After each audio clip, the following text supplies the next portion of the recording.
My dear lovely students, welcome back to the grammar classes. Myself Irshad sir. Today we have lecture number 3 on the short story titled The Unthankful Man, class 8th. Today we have page number 80 and para number 1. Now let us start. Raman was very happy to receive the necklace. अब जो tiger है उसने रमन को necklace दे दिया और उसके बाद Raman was very happy. Raman जो है वो बहुत खुश था। हैप्पी हैप्पी मीन्स खुश, ग्लैड भी बोल सकते हैं हम। टू रिसीव जब उसने हासिल किया, द नेकलेस जब उसने वो हार हासिल की, यानी कि हार पाकर, हार मिलकर रमन जो है वो बहुत खुश हो गया। और उसके बाद रमन कहता है I will sell this necklace, मैं इस नेकलेस को बेचूंगा। And start a business of my own, और मैं अपना एक बिजनेस स्टार्ट करूंगा, मैं अपना एक कारोबार स्टार्ट करूंगा, मैं जो है वो एक ट्रेड स्टार्ट करूंगा। तो हमारे पास यहाँ पे कुछ वर्ड्स है, जैसे रिसीव है हमारे पास, और रिसीव का मतलब होता है गेट या एक्सेप्ट या ऑब्टेन या एक्वायर या टेक। उसके बाद हमारे पास है सेल, सेल का और एक मतलब होता है वेंट या hand over in exchange of property, या सिंपल में एक्सचेंज बोल सकते हैं हम। तो रमन को जब ये नेकलेस मिला, टाइगर ने उसको नेकलेस दिया, तो वो बहुत खुश हो गया और उसने क्या कहा कि मैं इस नेकलेस को बेचूंगा और अपना एक कारोबार, अपना एक तिजारत, अपना एक बिजनेस जो है वो स्टार्ट करूंगा, अपना एक ट्रेड स्टार्ट करूंगा।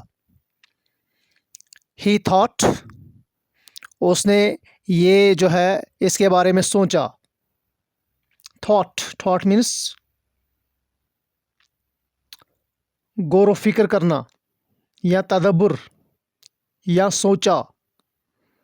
तो थॉट का अगर हम अदर वर्ड्स देखेंगे, कंसिडरेट, थिंक, कंटेम्पलेट, ये कुछ वर्ड्स है इसके लिए। और उसके बाद ही थैंक्ड द टाइगर, उसने टाइगर का शुक्रिया अदा किया, यानी कि रमन जो है उसने टाइगर का शुक्रिया अदा किया क्योंकि उसने उसको एक हार दिया था, एक नेकलेस दिया था। एंड कंटिन्यूड हिज जर्नी, और अपने सफ़र को जारी रखा। कंटिन्यूड, कंटिन्यूड का मतलब होता है कैरीड ऑन या ऑन गोइंग या मेंटेन्ड या सस्टेन्ड या परसिस्टेड, यानी कि अपने सफ़र को उसने जारी रखा रमन ने।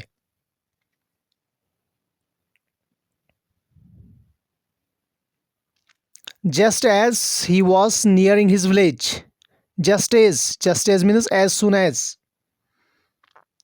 Just as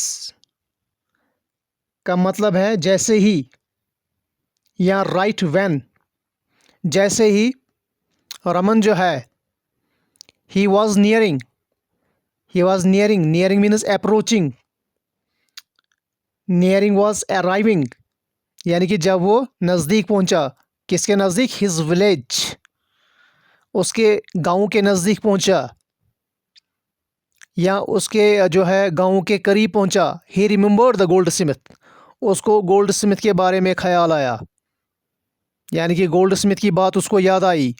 whom he had taken out of the well, जिस गोल्ड स्मिथ को उसने कुएं से बाहर निकाला था। उसके बाद he decided to go to Varanasi, उसके बाद उसने फैसला कर लिया कि उसको वाराणसी जाना चाहिए। डिसाइडेड, फैसला कर लिया उसने। टू गो टू वाराणसी, कि मैं जो है मुझे वाराणसी जाना चाहिए। एंड सेल द नेकलेस, और मुझे इस नेकलेस को बेचना चाहिए। To the gold Smith, goldsmith को बेचना चाहिए। सो इस तरह से इंस्टेड ऑफ गोइंग होम, घर जाने के बजाय, instead of going, instead of going का मतलब होता है इसके बजाय। इसका दूसरा वर्ड है रादर देन गोइंग, या in place of going home यानी कि घर जाने के बजाय ही वेंट टू वाराणसी, वो वाराणसी चला गया जहाँ पे वो गोल्ड स्मिथ रहता था।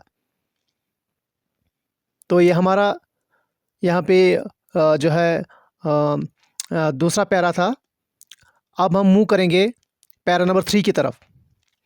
When he reached the shop of gold Smith, when he reached जब वो पहुंचा, the shop of the gold smith की दुकान पे जब वो पहुंचा, सुनहार की दुकान पे जब वो पहुंचा, he showed him the necklace, जो रमन है उसने गोल्ड स्मिथ को नेकलेस दिखाया।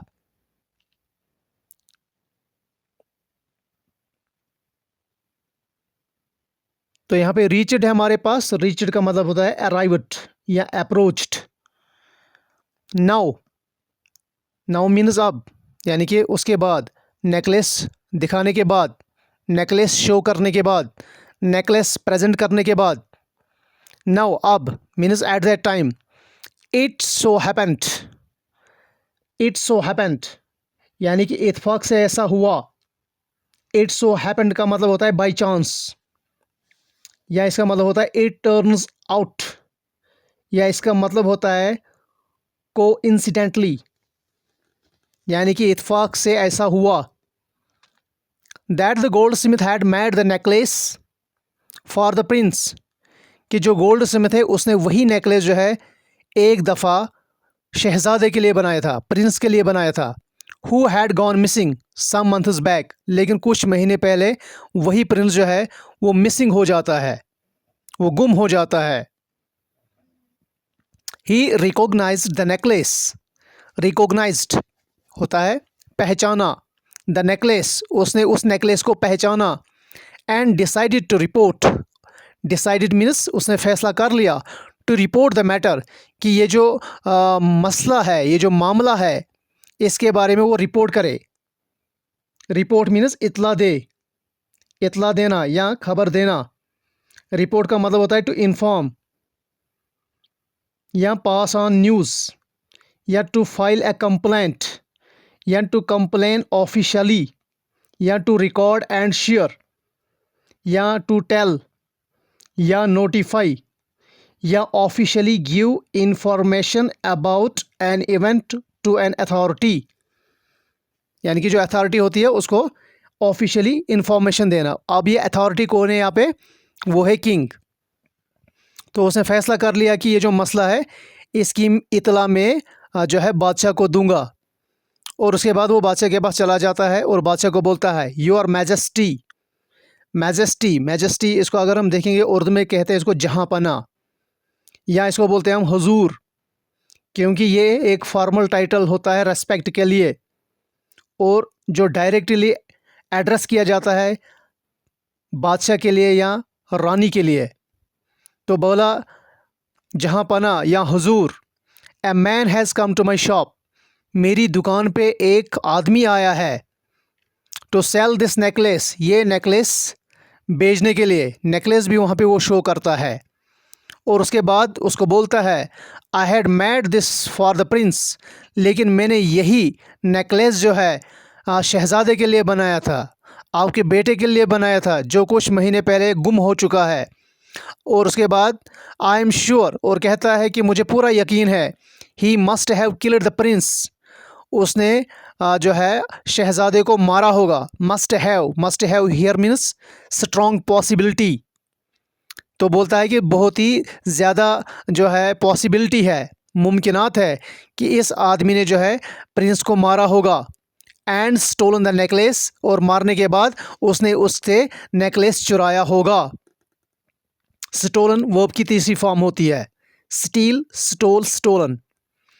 उसके बाद जो किंग है वो क्या काम करता है, the king also recognize the necklace, अब जो बादशाह है वो भी उस नेकलेस को पहचान लेता है। रिकोगनाइज्ड मीन्स वो उसको आइडेंटिफाई करता है।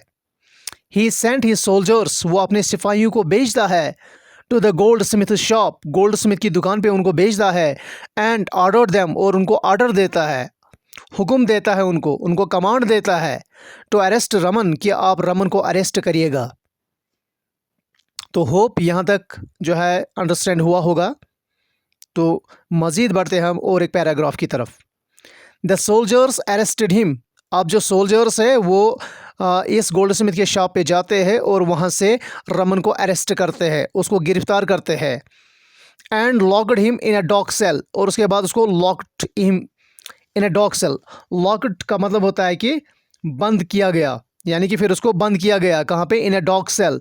डॉग सेल का मतलब होता है हमारे पास प्रिजन रूम, जो प्रिजन रूम होता है उसी के लिए, या इसको हम बोलते हैं जेल, या इसको हम बोलते हैं सॉलिटरी कन्फाइनमेंट।